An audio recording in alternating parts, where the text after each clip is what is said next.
Allahu Allahu Allahu Allah Allahu Allah.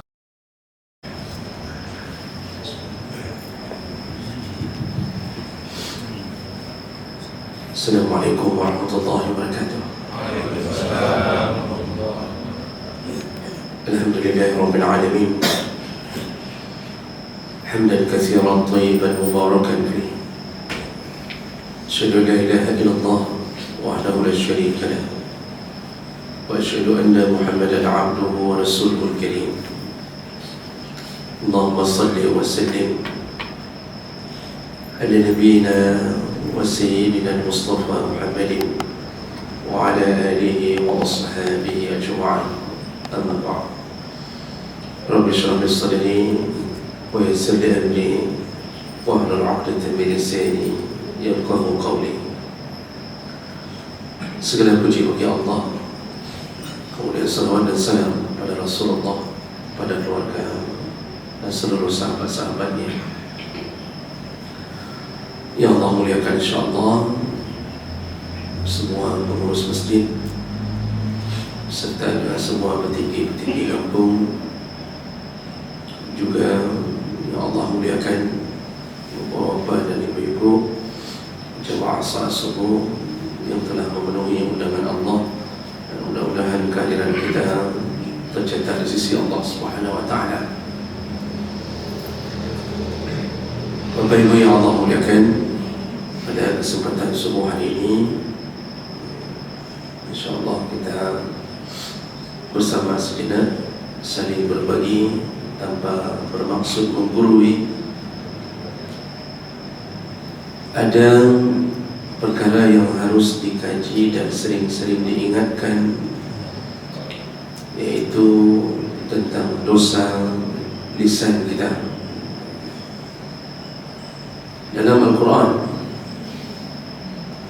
hanya ada 2 surat yang langsung dimulai dengan kalimat neraka. Hanya ada 2 surat langsung pembukaannya dimulai dengan neraka, yaitu yang pertama surat Al-Mutaffifin, langsung dimulai dengan wail lil mutaffifin, neraka. Dan wailnya ada yang menerjemahkan celaka, ada yang menerjemahkan neraka, tapi yang maksudnya adalah dia akan bernasib buruk neraka.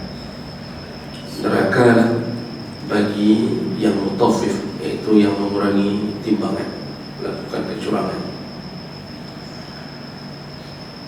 Itu menunjukkan buruknya perbuatan itu. Dan yang kemudian yang kedua yang akan kita bahas, yaitu surat Al-Humazah. Allah mengatakan wail atau wailul likulli humazatin lumazah, neraka atau celaka bagi setiap pelaku humazah dan lumazah. Jadi cuma ada 2 surat dalam Al-Quran yang langsung dimulai dengan neraka, menunjukkan kemarahan Allah, menunjukkan buruknya perbuatan itu. Jadi surat kedua tadi berbicara tentang apa? Yaitu neraka bagi humazah. Humazah bahasa lainnya adalah ghibah, mengumpat. Saking bencinya Allah, langsung dimulai dengan kalimat kah celaka. Bila yang menggambar kah celaka, wih celaka, kita jelaskan nanti. Begitu seakan-akan. Jadi belum apa-apa Allah sudah mengatakan kah neraka. Apa dosanya baru dijelaskan. Jadi dosanya adalah yang pertama, setiap likulli humazah, yaitu pelaku humazah. Humazah bahasa lainnya adalah ghibah, mengumpat. Humazah diambil dari bahasa hamazah yang artinya berhembus. Maka Makanya huruf hamzah bunyinya harus dihembuskan ketika menyebutkan hamzah. Yang hamzah itu artinya berhembus, tidak bisa dikeluarkan kalau tanpa hembusan. Maka humazah sesuatu yang dihembus-hembuskan. Apa yang dimaksud dengan dihembus-hembuskan? Yaitu dihembuskan oleh syaitan. Untuk apa? Mengucapkan kalimat-kalimat untuk menyakiti atau membicarakan seorang mukmin yang lain. Ini kan mengupat itu biasanya berawal dari hembusan. Kita duduk, tadi bicaranya masalah agama. Ketika sudah duduk tidak tahu mau bicara apa lagi, mulai buka judul dia bukan anggap. Mulailah duduk di kedai kopi, pegah kegok, mulailah tersebut nama fulan, si fulan lagi nyo, si fulan lagi ji. Terus semakin lezat, semakin lezat. Itu ciri-ciri humazah. Jadi dia ada kelezatan, terasa nikmat waktu membicarakan orang lain. Itu apa itu? Hembusan dari syaitan. Jadi syaitan mengatakan, lanjut, terus. Si fulan belum kenal, si fulan belum kenal, lanjut. Begitulah hamzah. Lalu kenapa disebut dengan bahasa lain ghibah? Ghibah itu diambil dari bahasa ghaba, yaghibu, yang artinya ghaib, tidak ada di tempat. Orang yang mengupat disebut dengan ghibah karena dia membicarakan orang lain ketika orang itu tidak ada di depannya, yang disebut mengupat. Maka disebutlah ketika orang itu ghaib dibicarakan. Buktinya kita kalau mau mengupat, tutup pintu, tutup jendela. Ketika kita mau mengupat, itu tutup dulu pintu, tutup jendela. Kita akan mengatakan ketuk pintu, baik dengar mana-mana. Jadi mengupat itu diawali dengan mencari tahu apakah orang itu ada di tempat atau tidak. Kalau tidak ada, mulai dia bicarakan di balik pintu dan di balik jendela. Jemaah mereka Allah Subhanahu Wa Taala. Sedangkan pengertian mengupat itu langsung Rasulullah yang memberitahu definisinya. Dalam salah satu hadis yang sahih, pada suatu hari Rasulullah SAW mendatangi sahabat-sahabat yang sedang duduk dan mereka membicarakan sesuatu. Dan Rasulullah langsung bertanya kepada mereka, atadruna mal ghibah? Wahai sahabat-sahabatku, tahukah kalian apa itu ghibah? Para sahabat menjawab, Allah wa rasuluhu a'lam, hanya Allah dan Rasul yang tahu. Situlah Rasulullah memberitahu, ghibah itu adalah zikruka akhaka bima yakrah. Engkau menyebut-nyebut tentang saudaramu kalau dia tahu atau dia dengar, itu akan membuat dia tersinggung. Jadi definisi ghibah, membicarakan keadaan orang lain, kuncinya kalau dia tahu, dia tersinggung. Itu disebut mengupat. Tentu akan menimbulkan pertanyaan. Maka sahabat sudah tanya duluan, ya Rasulullah, wa in kana li akhi ma aqul? Bagaimana kalau yang kami ceritakan tentang sahabat kami itu atau saudara kami itu memang benar faktanya begitu? Memang begitu faktanya. Memang dia hitam, memang dia pendek, memang dia matanya juling, memang dia modelnya jalannya begitu capi, pincang, memang dia dengan istrinya suka ribut, memang istrinya orangnya gemuk, besar, memang bermacam-macam, orangnya bangai. Tapi betul begitu, memang faktanya begitu, memang cibangai, memang betul hitam kulitnya, memang orangnya pendek. Jadi sahabat sudah nanya duluan, ya Rasulullah, apakah disebut mengupat? seandainya yang kami bicarakan itu memang betul-betul ada pada orang itu.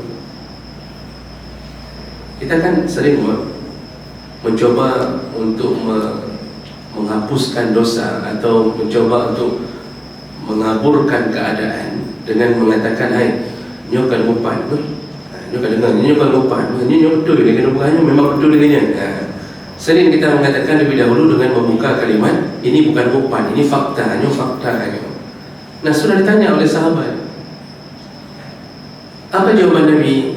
In kana li akhika ma taqul, seandainya apa yang engkau bicarakan itu benar-benar ada pada saudaramu, laqad irtabtahu, selama dia sakit hati kalau dia mendengar nanti, tetap disebut ngumpat.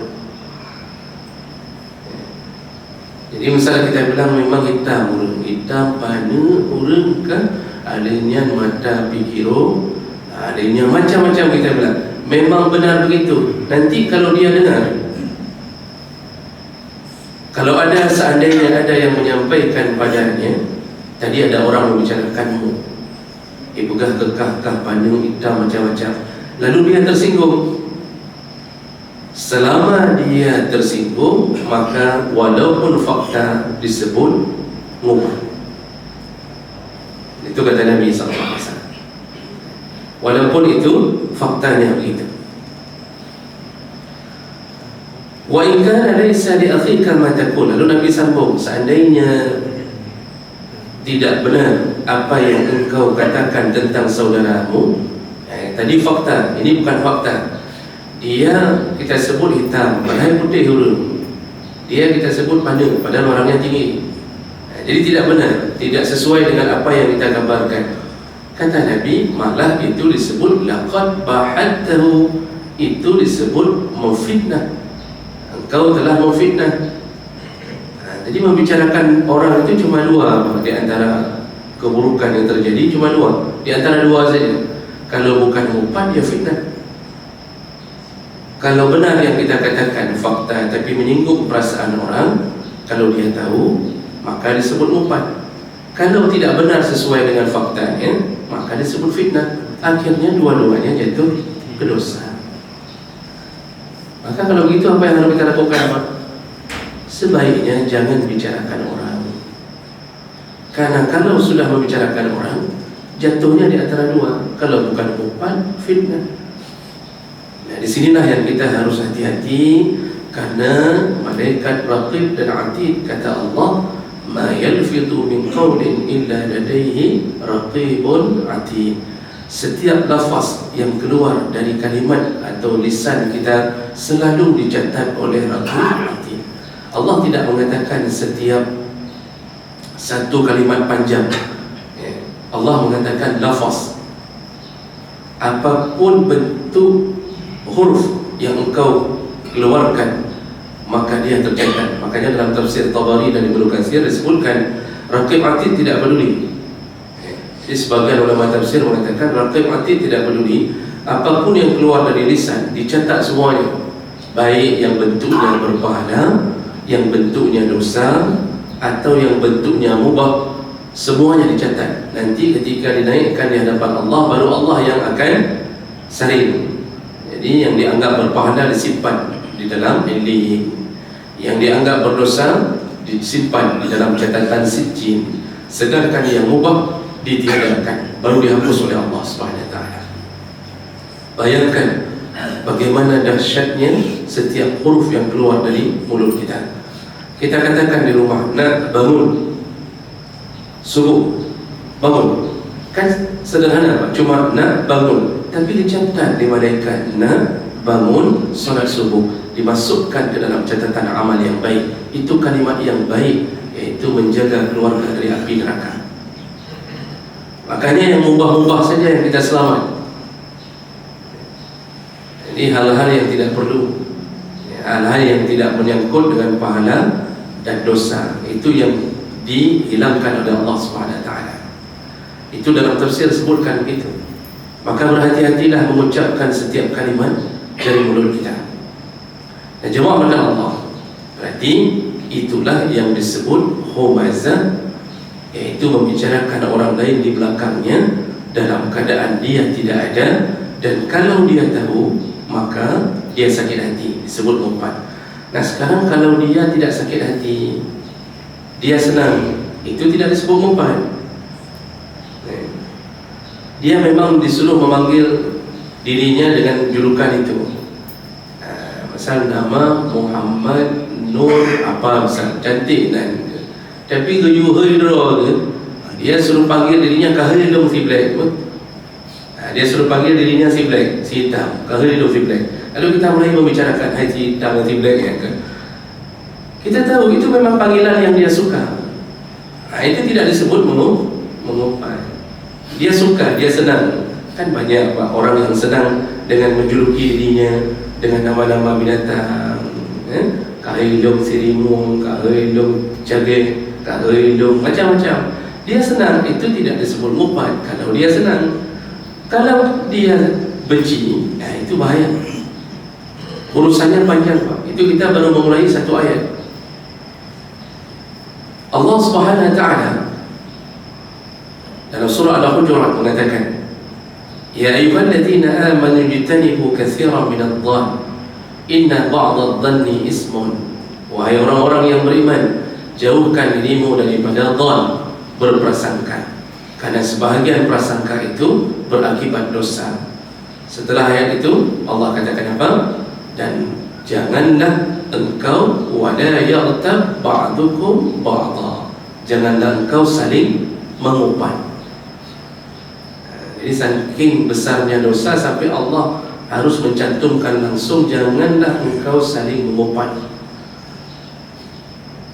Lalu Allah istilahkan dengan kalimat ayuhibbu ahadukum ayyakula lahma akhihi maitan. Orang yang mengumpat itu diibaratkan oleh Allah, apakah engkau suka memakan bangkai teman saudaramu yang sudah mati?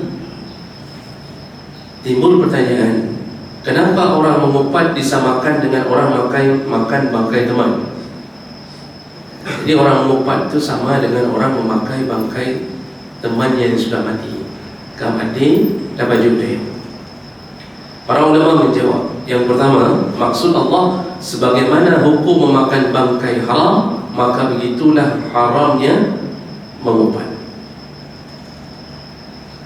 Alasan kedua, orang yang sudah mati kalau dimakan tubuhnya, dimakan jasadnya, dia tidak tahu siapa yang memakannya. Ini orang sudah jadi mayat, lalu mayatnya kita makan.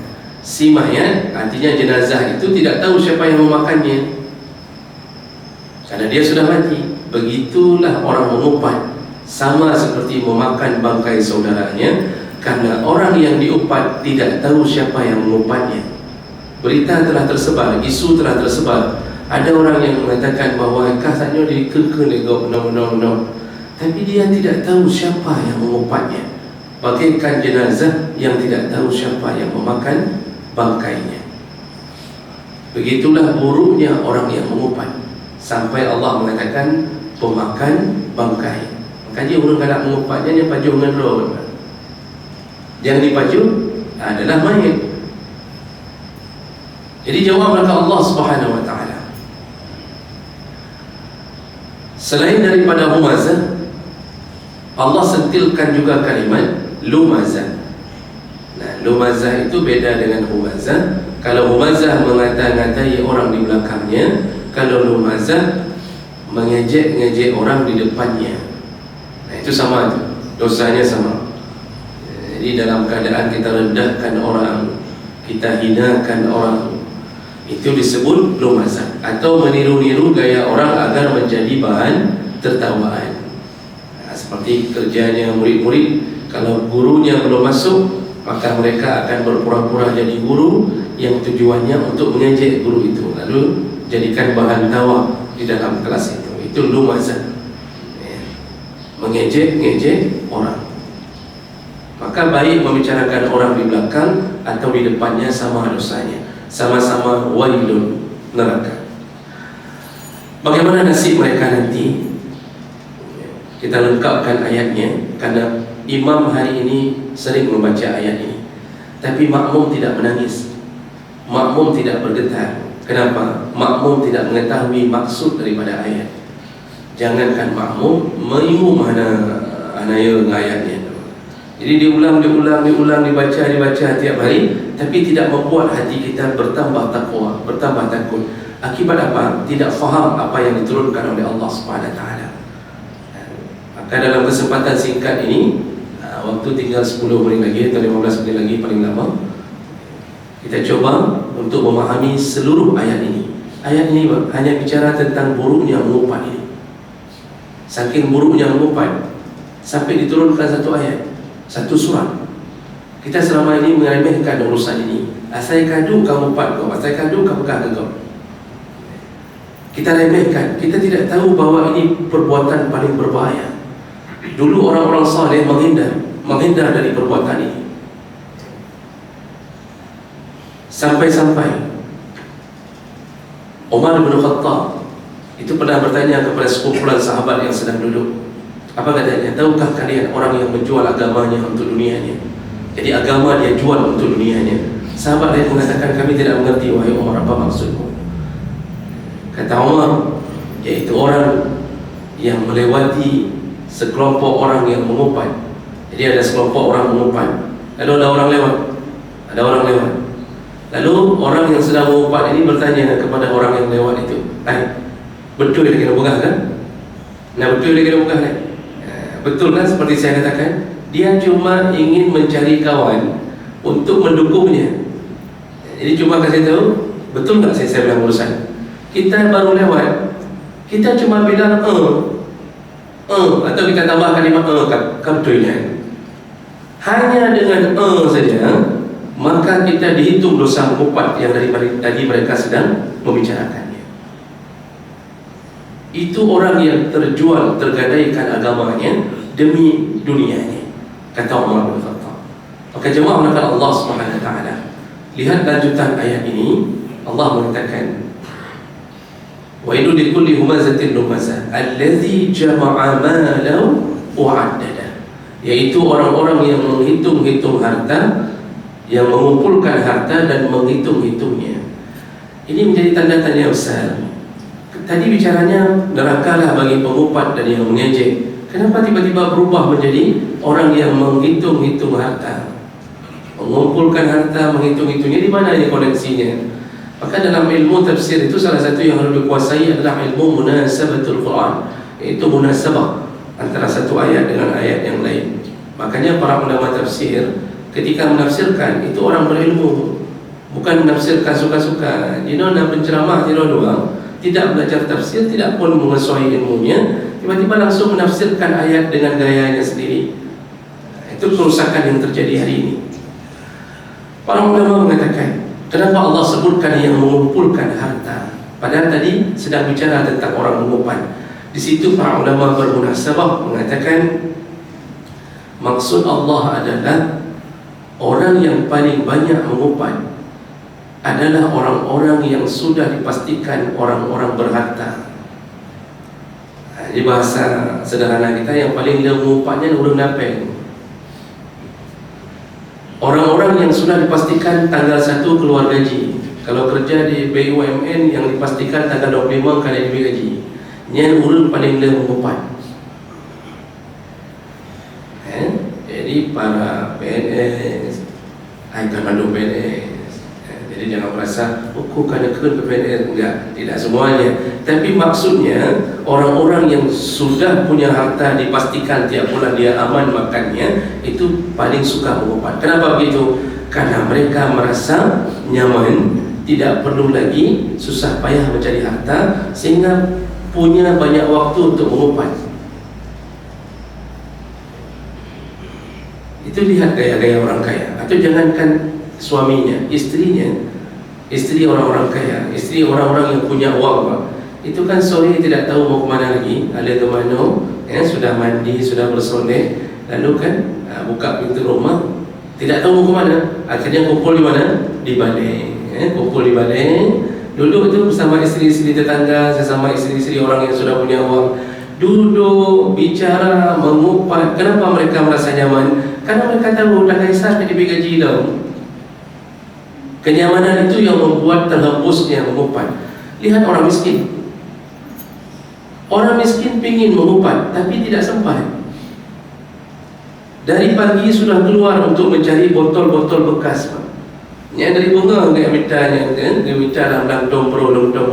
Lewat di depan barian ngumpat tadi, yang sesama ibu-ibu orang-orang kaya tadi, lewat kata ibu-ibu, "Hai, nebiuh dah tiada, duduklah sebentar.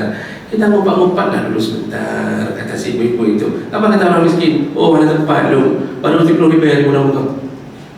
Baru 10,000 dapat dari pagi, enggak sempat mengumpat." Orang miskin tidak ada waktu mengumpat walaupun ingin mengumpat. Maka yang paling nyaman mengumpat adalah allazi jama'a malan, kata Allah, iaitu orang yang sudah bertumpuk hartanya. Maka hati-hati dengan pekerjaan ini. Coba lihat Pak, orang-orang kerja di kantor yang gaji di bulan, itu paling sering mengumpat. Asal masuk kantor ketemu dengan temannya, apalagi dalam satu ruangan ada 3 meja, itu dari pagi sampai zuhur, itu ada sekitar 15 orang kena. Nanti dari zuhur sampai asar dari bangun itu, pokoknya si orang 20 orang dah kena korban mengumpat. Begitulah keadaannya. Lalu Allah sambung, yasabu anna malahu akhlada. Mereka mengira harta kekayaan mereka bisa mengekalkan mereka di dunia. Maksudnya mereka mengira tidak ada siksa, kata Allah. Padahal apa yang mereka bicarakan itu akan disiksa oleh Allah Subhanahu wa taala. Mereka merasa nyaman, merasa seakan-akan tidak ada hari pembalasan. Maka disebutlah dengan ayat bahwa mereka mengira mengekalkan mereka. Allah kemudian menjawab keadaan itu. Di situ yang kita harus hati-hati bagi yang sering mengumpat. Allah kemudian menyebutkan, kalla, sekali-sekali tidak. Maksudnya jangan engkau kira engkau akan kekal di dunia lalu Allah tidak balas semua perkataanmu. Kalla, kata Allah, la yumbazanna fil hutamah. Semua para pengumpat akan dicampakkan ke dalam neraka hutamah. Jadi ternyata ada neraka khusus, yaitu khusus bagi para pengumpat. Orang tidak menyadari selama ini neraka dicipta oleh Allah khusus untuk memasukkan orang-orang yang suka bergosip, suka membicarakan tentang orang lain. Apa nerakanya? Hutam. Hutam itu bahasa Arabnya, kalau kita buka tafsir, itu gunting yang untuk belah pinang. Itu gunting untuk apa, sesuatu yang keras. Itu hutam. Jadi neraka itu menghancurkan seperti hutam. Dan Allah pakai kalimat la yumbazanna, melempar, mencampak. Itu bahasa Arabnya, itu rama yarmi, mencampak, melempar.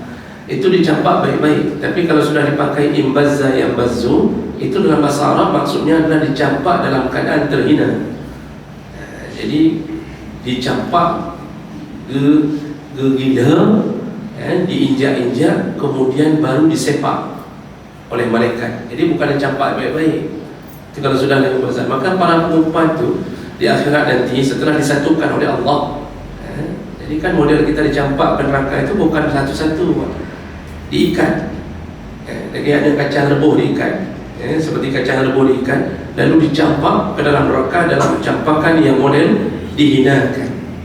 Ayumbazanna fil hutamah.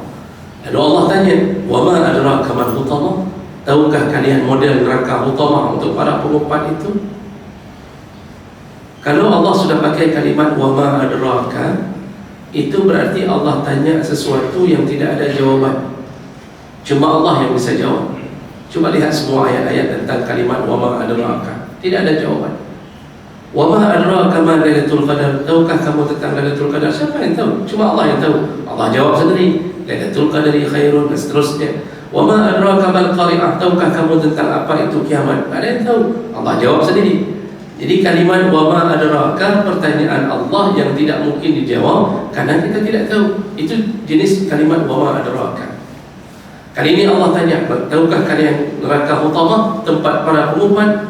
Yaitu narullahi al-muqadah. Allah yang jawab. Hutamah itu berisi neraka yang menyala-nyala. Narullah, api Allah yang menyala-nyala. Kan aneh, kenapa harus disebut api Allah? Padahal semua api milik Allah. Api kita bakar sampah, api di kompor gas, api di mana-mana, madu mata Allah. Ketika menyebut neraka utama, maka harus disebut narullah, api Allah. Allah ingin mengatakan para pengumpat nanti hari kiamat dibakar dengan api Allah. Maksudnya bukan api yang engkau rasakan di dunia, tapi api yang dibentuk Allah khusus untuk menyiksa di akhirat. Nabi telah mengatakan dalam hadis yang sahih, perbandingan api dunia dengan api akhirat iaitu 70 kali lipat, 70 marrah. Kita api dunia saja tidak sanggup tahan. Satu bara keluar dari arang yang keluar dari tempatnya, terinjak di kaki bang, itu saja sudah cukup membuat kita terloncat-loncat. Kaki kita sampai berair, sampai sebulan tidak boleh pulih. Yang tina apa hidupnya. Satu api di dunia. Kita buka rice cooker saja kita buka, tak usah yang berapi lah. Tempat masak abu dah buka, kita letakkan wajah kita di atasnya, jerawat-jerawat gada, hidung gada, kulit-kulit gada.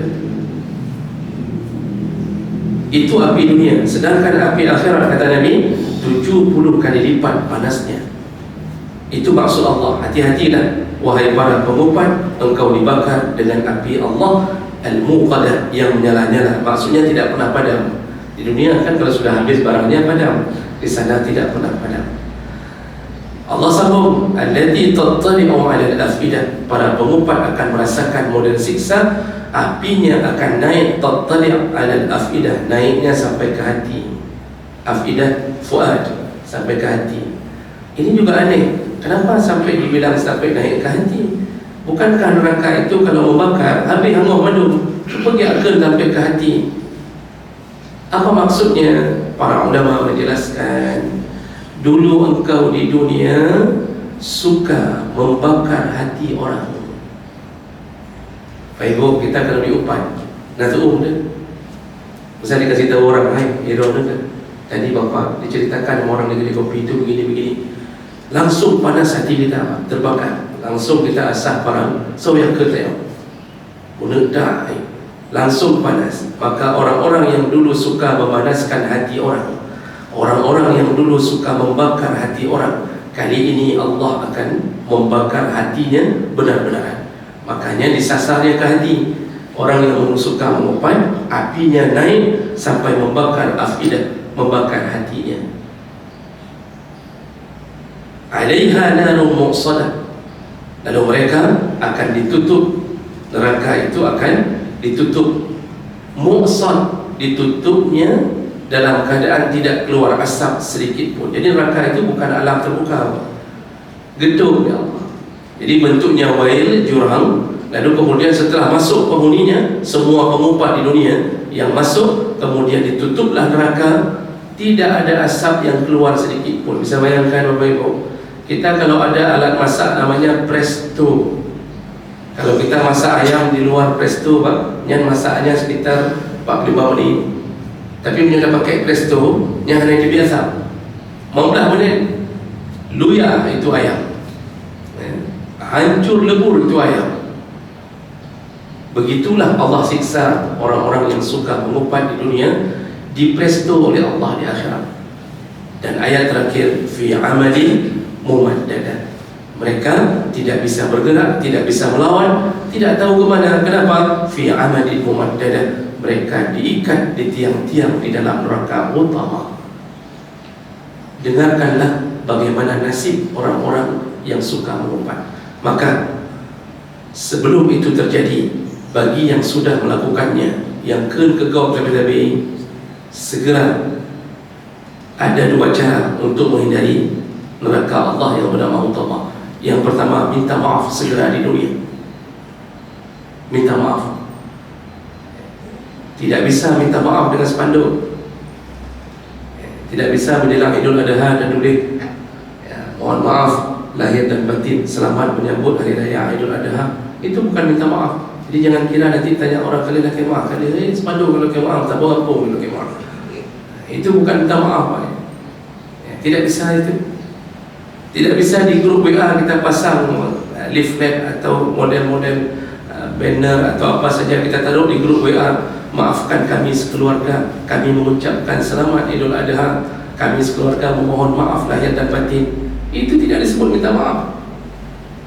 Jadi bagaimana caranya? Kalau kita sudah mengumpat orang, hati-hati, karena urusan dengan manusia lebih susah daripada urusan dengan Allah. Allah Subhanahu wa taala Rahman, Rahim, Ghafur, Tawwab. Kalau punya dosa dengan Allah, datangkan sajadah menangis di tengah malam, Allah ampunkan dosa. Urusan dengan manusia, lentangkan sajadah 1000 tahun, menyuruh lebih pemaaf kalau mereka urusan sampai dimaafkan. Makanya hati-hati urusan dengan manusia. Kalau bisa jangan banyak kali urusan dengan manusia. Menyuji kopi, je macam baik tapona urusan manusia yang kita sebutkan. Jawab makan Allah, datangi ke rumahnya, ketuk pintu rumahnya, minta maaf. Kalau sifatnya dia sudah tahu siapa yang mengumpannya. Jadi ada dua tipe, Pak.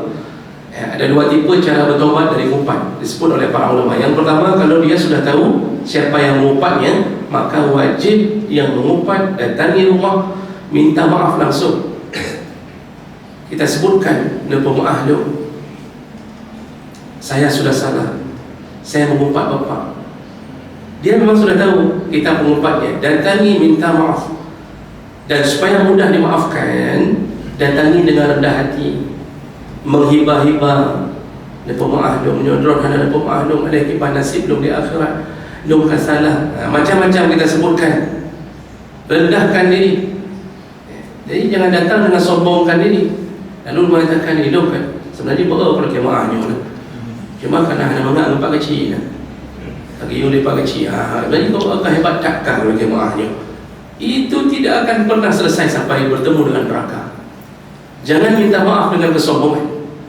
Datangilah dengan rendah hati. Mau lebih cepat dimaafkan, bawalah hadiah. Bawa hadiah, Pak. Itu lebih mudah dimaafkan. Coba kalau bapak bawa kulkas satu, demi kulkas satu, atau demi lah misal handbag satu, dan pemaaf dok nyempat lah hadiah handbagnya, golong dari maaf kakak kacik kepada urusan kita ini. Bawalah hadiah.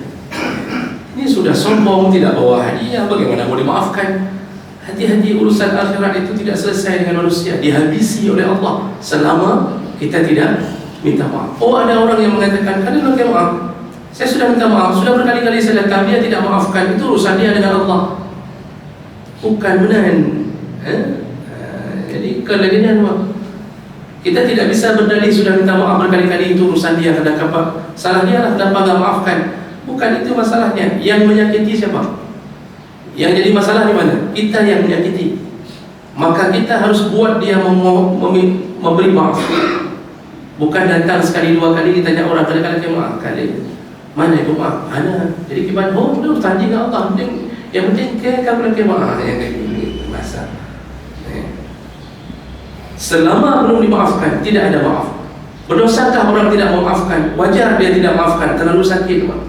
Dihina, diumpat berulang-ulang, kadang-kadang difitnah, wajar. Makanya menundukkan hati dia untuk bisa memaafkan yang perlu.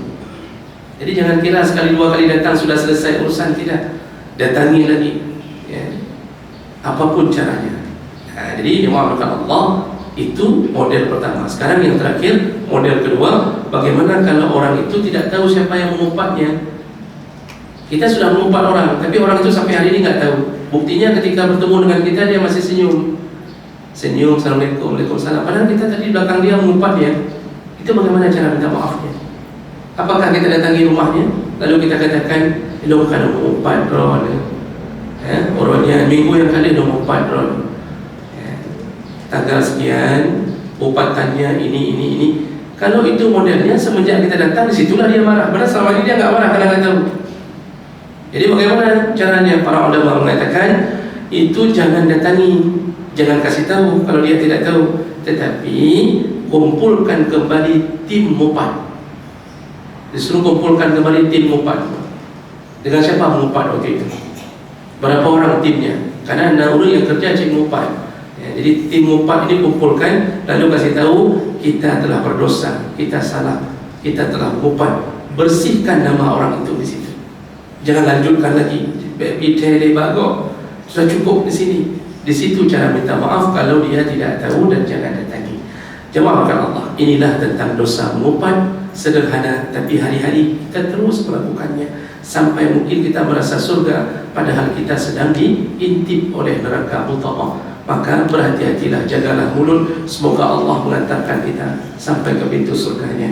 Amin ya rabbal alamin. Subhanakallahumma wa bihamdik, asyhadu an la ilaha illa anta, astaghfiruka wa atubu ilaik. Wassalamu alaikum warahmatullahi wabarakatuh. Waalaikumsalam.